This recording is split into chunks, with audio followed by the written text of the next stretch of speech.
बहुत समय पहले की बात है। पुष्पनगर नाम के एक राज्य में लाला नाम का एक गरीब लोहार रहता था। उसकी एक पत्नी थी जिसका नाम गंगा था और एक छोटा सा चंदू नाम का बेटा था। आर्थिक तंगी के चलते लाला की अपनी पत्नी से जब तक बहस होती रहती थी। आपसे ब्याह करके तो मेरे भाग्य ही फूट गए। प्रेम करते समय मैंने ये नहीं देखा कि ये आदमी मुझे खिलाएगा क्या। अब भुगत रही हूँ। अरे तो भुगतो, एक औरत को तो अपने पति का ऐसे हालात में साथ देना चाहिए भाई। और तुम तो बस लड़ती ही रहती हो। हाँ, क्या साथ दूं? तुम्हारी जगह मैं काम पर चली जाऊं? अरे भाई, मैंने ऐसा तो नहीं कहा। पर कहना तो यही चाहते हो ना। अरे भाग्यवान, हम लड़ क्यों रहे हैं? अरे हमें एक दूसरे के साथ की जरूरत है भाग्यवान। नहीं, हमें पैसे की जरूरत है। अब अगर लोहार के काम में कमाई नहीं है तो कुछ और करो ना। है? क्या कहा? कितने ही लोग जुआ खेलते हैं और जीतते हैं। हे भगवान, अब तुम्हारा दिमाग खराब हो गया है लगता है। मैं जा रहा हूँ काम पर। हाँ, बड़ा खजाना लेकर आओगे ना काम पर से। लाला घर से बाहर निकल गया और उनका बेटा चंदू ये सब देखता रहा। वो चाहकर भी कुछ न बोल सका।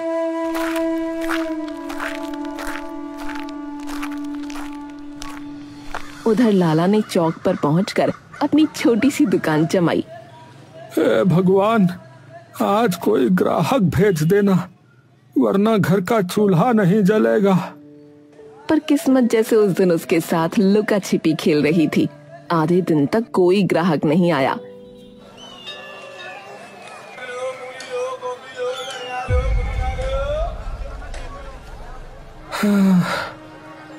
लगता है भगवान भी रूठ गया है मुझसे। क्या करूं अब? तभी दूर से एक आदमी चलता हुआ आया। आइए आइए हुजूर, क्या बनवाना है? दराती, कुल्हाड़ी, चाकू सब चमका दूंगा लोहे की तरह।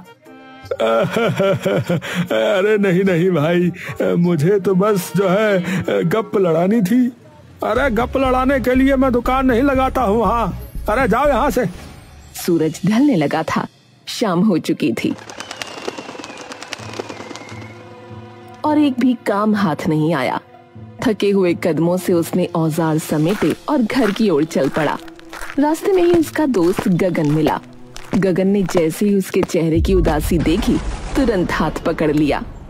अरे लाला, अरे क्या हो गया भाई? ये मुरझाया चेहरा क्यों? क्या बात है मेरे दोस्त? अरे कुछ नहीं भाई, छोड़ो। अरे नहीं नहीं भाई, जब तक बताओगे नहीं मैं छोड़ने वाला नहीं हूँ। बोलो।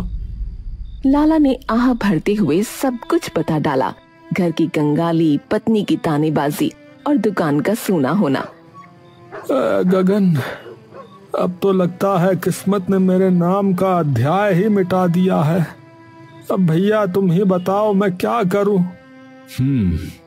भाई ये तो बड़ी ही मुश्किल आन पड़ी है, लेकिन तुम जानते हो मैं तो फलों का धंधा करता हूँ।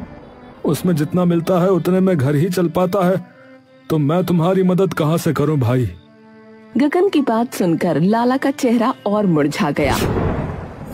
ठीक है भाई, समझ गया, तुमसे भी कोई उम्मीद नहीं।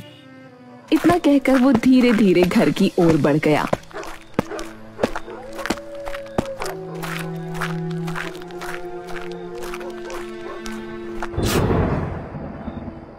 घर पहुंचा तो देखा उसकी पड़ोसन माला उसकी पत्नी गंगा के साथ बैठी है और ठहाके लगा रही है। गंगा आंखें बड़ी करके उसकी बातें सुन रही थी। अरे बहन, हमारे घर में तो आजकल हर चीज भर भर कर आती है। सोने के जेवरात, रेशमी साड़ियाँ। मेरा पति है ही इतना कामयाब, दिन दूना रात चौगुना कमाता है। माला की बातें गंगा के दिल में खंजर बनकर उतर रही थीं। तभी लाला घर में दाखिल हुआ। माला ने उसकी तरफ देखकर बस मुस्कुराया और चली गई। देखा, औरतें किस तरह राज करती हैं अपने घरों में, और मेरे नसीब में तो बस तुम्हारी गरीबी लिखी है। बाकी पतियों को देखो और तुमको देखो, लोहार से शादी करके जिंदगी लोहा हो गई है। गंगा, दिन भर की थकान लेकर आया हूँ, अब और मत कोस। मत कोसूं तो क्या मालाएं पहनाऊं तुम्हें? सच कहती हूँ लाला, तुम किसी काम के नहीं। अगर दूसरों की तरह मेहनत कर पाते तो आज मैं भी माला जैसी अमीर होती। इतने में छोटा चंदू जो कोने में बैठा सब सुन रहा था, दौड़ कर आया और माँ का आंचल पकड़ लिया। माँ, क्यों लड़ती हो? पापा पहले ही दुखी है, तुम क्यों उन्हें और दुख देती हो? हमें अमीर नहीं बनना, हमें बस एक साथ रहना है। गंगा चुप हो गई, लेकिन उसकी आंखों में अभी भी गुस्से की ज्वाला भड़क रही थी। फिर सुबह का सूरज चढ़ा, लेकिन लाला के घर में पहले से ही तूफान मच चुका था। गंगा की आंखों में बेचैनी और चेहरे पर लालच की आग साफ झलक रही थी। उसने जैसे ही लाला को देखा, तुरंत ताने और नए सपनों की बौछार कर दी। लाला, कब तक यूं ही रोटी के लिए तरसते रहोगे? अब और बर्दाश्त नहीं होता। औरों के घरों में चांदी बरस रही है और हमारे हिस्से में बस आंसू। कुछ ऐसा करो कि हमें भी दौलत मिल जाए। अरे गंगा, कल भी कहा था, अरे आज भी कह रहा हूँ, गलत रास्तों से सुख कभी नहीं मिलता, कभी नहीं मिलता। अरे मेहनत करो, ईमानदारी रखो, यही इंसान की असली ताकत है। ईमान से पेट भरता है क्या? अगर ईमान से ही सब कुछ होता तो आज हम मिट्टी में क्यों सड़ रहे होते? नहीं लाला, तुम्हें अब कुछ बड़ा करना होगा, चाहे सही हो या गलत, मुझे नहीं फर्क पड़ता। लाला ने गंगा की बातें सुनी, लेकिन मन जैसे टूटने लगा। उसकी आंखों में आंसू थे, पर गुस्से की चमक भी थी। अरे बस गंगा, बस, अब और मत कहो। तुम्हारी ये लालच भरी बातें मेरे कानों में जहर घोल रही हैं। मैं अब और नहीं सुन सकता। हाँ। वो गुस्से में घर के बाहर निकल गया। गंगा और चंदू उसके पीछे पीछे भागे। पापा मत जाइए, मत जाइए, माँ तो गुस्से में है। आप तो समझदार है ना, मत छोड़कर जाइए। पापा सुनो, कहाँ जा रहे हो? ऐसे मत जाओ, वापस आ जाओ। लेकिन लाला ने किसी की न सुनी। उसकी आंखें आंसुओं से भरी थीं और कदम गुस्से से भारी। वो चला गया। सुबह बीतकर दोपहर हो गई। गंगा का दिल अब डर से कांप रहा था। उसका गुस्सा फुर्र हो चुका था और आंखों में बेचैनी थी। तभी अचानक लाला दौड़ता हुआ घर में दाखिल हुआ। उसका चेहरा पीला पड़ा था, सांसें फूल रही थीं। अरे ये क्या हाल बना रखा है? ऐसे क्यों कांप रहे हो? उसने उसे छूकर देखा तो उसका पूरा शरीर तप रहा था। हे भगवान, तुम्हें तो तेज बुखार है, लेटो, मैं अभी पानी लाती हूँ। गंगा ने तुरंत उसे बिस्तर पर लिटाया, माथे पर ठंडी पट्टियां रखीं। उसकी आंखों में चिंता की लकीरें गहरी हो गईं। बताओ, आखिर हुआ क्या है? ये हालत क्यों है तुम्हारी? लाला ने भारी सांसें लेते हुए आंखें मूंद लीं और धीरे धीरे बोलना शुरू किया। मैं जंगल की ओर चला गया था। शायद मन की आग शांत हो जाएगी, यही सोच के तभी मेरी नजर जो है एक अजीब सी गुफा पे पड़ी। गुफा के द्वार से जो है ठंडी हवा आ रही थी और अंदर से फिर कोई आवाज गूंज रही थी। उस आवाज में ऐसा जादू था कि मेरे कदम अपने आप खिंचने लगे। आओ आओ, जो चाहो वो पालो, सोना, चांदी, हीरे, जवाहरात, पर बदले में अपनी सबसे प्रिय चीज देनी होगी। आओ आओ, जो चाहे वो पालो, सोना, चांदी, हीरे, जवाहरात, पर बदले में अपनी सबसे प्रिय चीज देनी होगी। लाला का दिल कांप गया। उसके माथे पर पसीना आ गया। उसने साहस जुटाकर गुफा में कदम रखने की सोची। तभी जमीन जैसे फट गई और उसका शरीर पीछे की ओर जा गिरा। घबराकर वो जान बचाकर भागा और किसी तरह घर पहुंचा। क्या ये सच है? एक ऐसी गुफा जहाँ जो चाहो मिल सकता है? लाला, तुम मूर्ख हो, इतना बड़ा मौका छोड़ा है। ये तो हमारी गरीबी से निकलने का रास्ता था।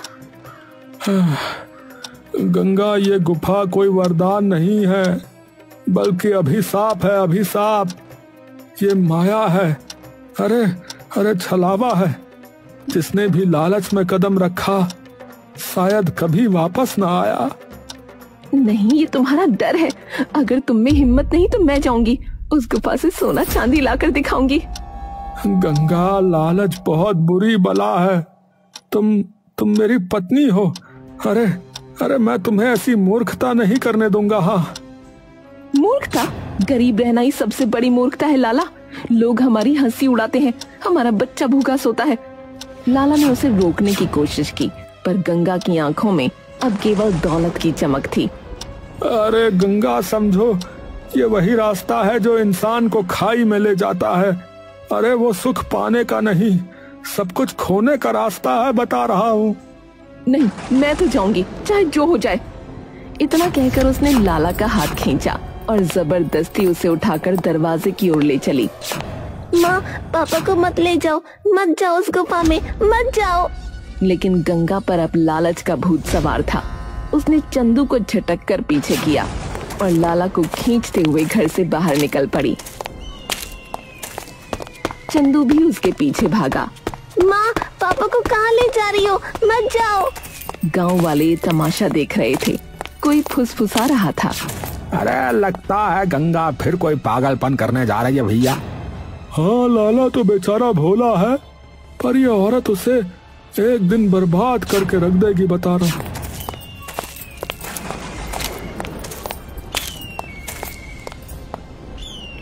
अरे गंगा बहन, ये क्या हाल बना रखा है?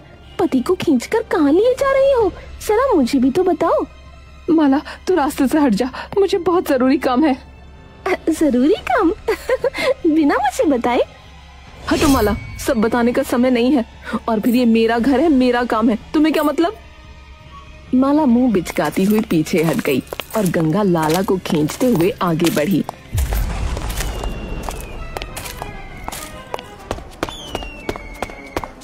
चंदू हाँफते हाँफते उनके पीछे पीछे दौड़ता रहा। आखिरकार तीनों गुफा के सामने पहुंच गए। लाला, यही है वो जगह? हाँ, यही है वो गुफा। अब हम भी अमीर होंगे। जल्दी बताओ, मुझे क्या करना होगा? अचानक गुफा के भीतर से वही गूंजती हुई आवाज आई।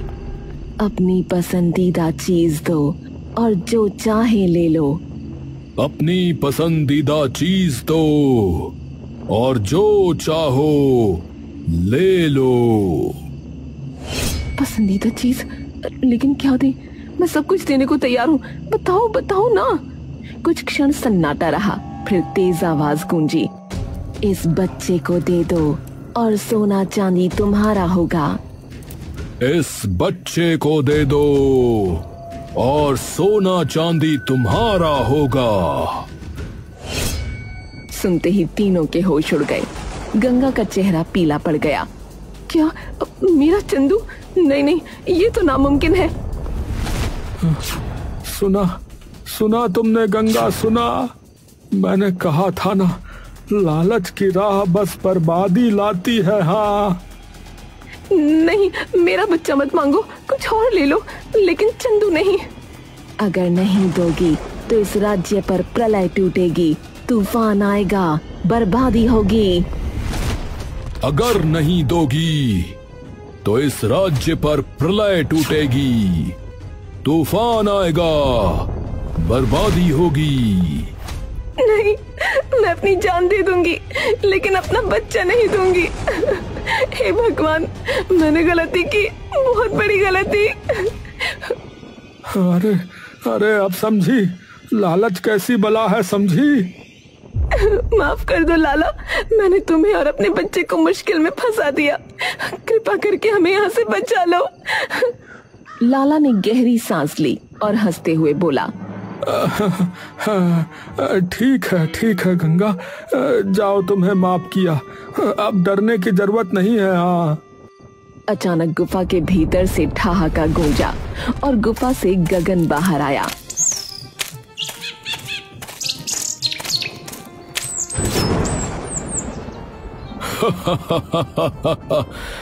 कैसा लगा नाटक? अरे ये सब मेरी योजना थी। हाँ, जब लाला मेरे पास आया तो तुम्हारे लालच की बात बताई, तो मैंने ये छलावा रचा, ताकि तुम्हें सबक मिल सके। हाँ, तुम दोनों ने मेरे साथ छल किया, बहुत बुरे हो, लेकिन सच्चाई यही है कि तुमने मुझे ही सबक सिखा दिया। अब समझ आ गया, लालच इंसान का सबसे बड़ा दुश्मन है। सब थोड़ी राहत की सांस ले ही रहे थे कि तभी अचानक पास के एक पुराने पीपल के पेड़ से भारी आवाज गूंजी। मुझे बाहर निकालो, वरना पूरा राज्य समाप्त हो जाएगा। वो चारों घबरा गए, चारों ओर देखा लेकिन कोई दिखाई नहीं दिया। कौन हो तुम भाई? मैं राजा मनोज हूँ, इस पेड़ के भीतर कैद हूँ, मुझे मुक्त करो। क्या हमारे राजा? ये कैसे संभव है? ये कोई छल है। हाँ, मैं राजा हूँ, अगर मुझे नहीं निकाला तो सबका नाश हो जाएगा। अरे भैया, अब और इंतजार नहीं होगा, यह आवाज झूठी नहीं हो सकती। मैं अपने महाराज को अवश्य मुक्त करूंगा भैया। नहीं रुको, ये सब छलावा भी तो हो सकता है। जंगल में माया की कमी नहीं, कहीं कोई और जाल ना हो। अरे नहीं गंगा, मेरा दिल कह रहा है कि यह आवाज जो है सच्ची है, ये कोई धोखा नहीं है, हमें कदम उठाना ही होगा। हाँ। लाला बिना देर किए गांव की ओर भागा।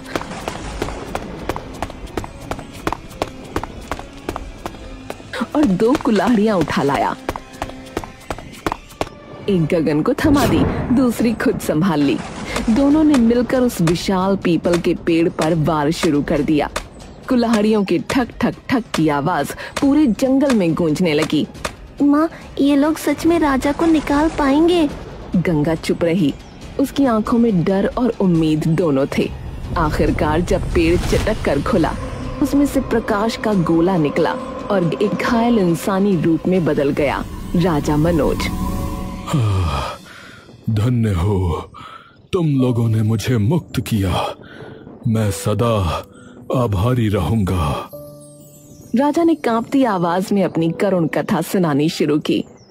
मेरे जीवन की सबसे बड़ी पीड़ा थी कि मेरी कोई संतान नहीं थी। मैंने अनेक उपाय किए, यज्ञ, व्रत, तपस्या, पर सब व्यर्थ। तभी एक दिन एक साधु महाराज मेरे राज्य में आए। उन्होंने कहा कि राजा, यदि संतान चाहते हो तो इस पीपल के पेड़ के नीचे अकेले पूजा करो। राजा भोला बनकर अकेला पूजा करने चला गया, पर तभी वो साधु आया। अब मैं तेरे राज्य पर राज करूंगा, तेरा राज्य मेरा होगा।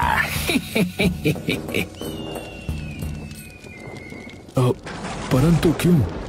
बस याद करो वो दिन जब एक बार तुम्हारे द्वार पर आकर मैंने तुम्हारी एक राजदासी को अर्धांगिनी बनाना चाहा था। तुमने मुझे 100 कोड़े मरवा कर राज्य की सीमा से बाहर करवा दिया था।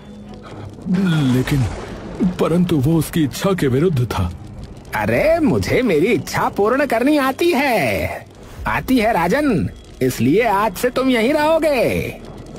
और उसने अपनी मायावी शक्ति से राजा को पीपल के पेड़ में कैद कर दिया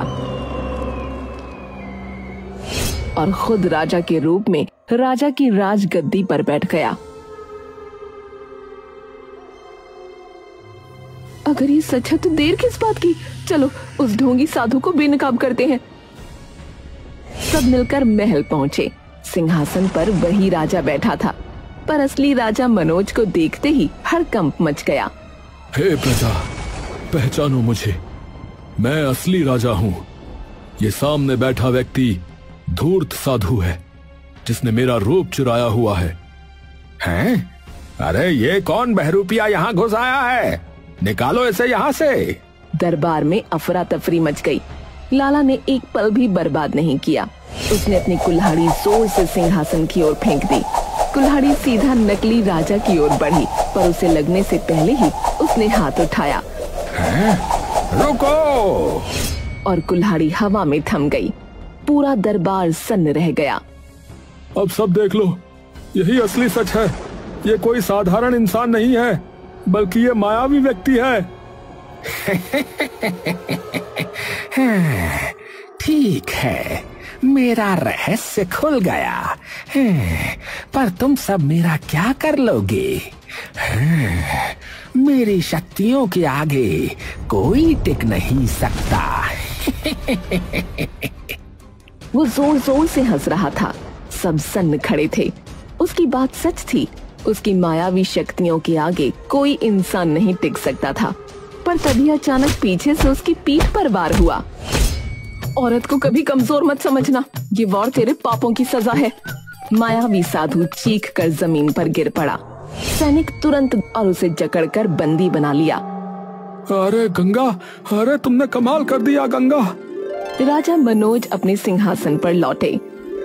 तभी एक सेविका आई और बोली, महाराज, महारानी की हालत बहुत बिगड़ गई है। वैद्य जी ने हाथ खड़े कर दिए हैं, कोई उम्मीद नहीं बची। राजा मनोज का चेहरा पीला पड़ गया। वो फौरन रानी के पास पहुंचा, जो मरने की कगार पर थी। उसे देखकर राजा की जान हलक में आ गई। हे भगवान, मेरी सुनैना। महाराज, मुझे चाहिए। तुम उसे नहीं बचा पाओगे। मतलब सुनैना की ये हालत तेरे कारणवश है। सही कहा तूने। रानी की सांसें मेरे वश में हैं। उसे बचाना है तो मुझे पूरा राज्य दे दे। राजा मनोज कांप उठा। मेरी प्राणेश्वरी मेरी जान से भी अधिक बढ़कर है। राज्य जाए तो जाए, पर मैं रानी को खो नहीं सकता। ले जा सब कुछ, बस उसे जीवन दान दे दे। तभी लाला आगे बढ़ा और बोला, अरे नहीं महाराज, यही तो इस शैतान की चाल है। भावुकता में आकर आप इसे और ताकत देंगे। याद रखिए, राज्य प्रजा की धरोहर है। हाँ, पर लाला, मेरी रानी। महाराज, सिर्फ दया से दुष्ट कभी नहीं सुधरता। जब तक इसकी गर्दन पर मौत का साया न मंडराएगा, ये सच्चाई नहीं उगलेगा। देखिए, ऐसे दबाइए इसे। लाला ने तलवार असली राजा के हाथ में रख दी। राजा मनोज कांपते हुए उठे और साधु की गर्दन पर तलवार टिकाई। दुष्ट, मेरी रानी को तुरंत स्वस्थ कर, वरना आज तेरे प्राण भी यहीं समाप्त कर दूंगा। नहीं, तलवार हटाओ। मैं मान गया। रानी की बीमारी मेरी ही बनाई हुई माया है। मैंने ही विष मंत्र से उन्हें बांधा था ताकि वो मर जाए और मैं अकेला राज्य करूं। नीच, इतना बड़ा षड्यंत्र। साधु ने कुछ मंत्र बुदबुदाए। तभी महारानी की सांसें सामान्य हो गईं। उसकी आंखें खुल गईं। मेरी सुनैना। पूरा दरबार खुशी से झूम उठा, लेकिन साधु भागने की कोशिश करने लगा। पकड़ो इसे। सैनिकों ने उसे दबोच लिया। तेरे जैसे को जीने का हक नहीं, पर राजधर्म कहता है कि तुझे कानून का सामना करना होगा। सैनिकों ने उसकी आंखों पर पट्टी बांध दी, मुंह पर कपड़ा ठूंस दिया और उसे कारागार में डाल दिया गया। राजा मनोज ने सबके सामने लाला, गगन और गंगा का हाथ थामा। आज न केवल मेरी रानी बची है, बल्कि मेरा राज्य भी। तुम तीनों मेरे सच्चे रक्षक हो। उन्होंने इनाम में उन्हें धन, भूमि और मान सम्मान से नवाजा। आज मैंने समझा कि मोह और लालच इंसान को कितना अंधा बना देता है। असली शक्ति सच्चाई और साहस में है। और इस तरह विजय का नगाड़ा गूंज उठा। प्रजा झूम उठी। लालच और माया हार गई और सत्य व प्रेम की जीत हुई।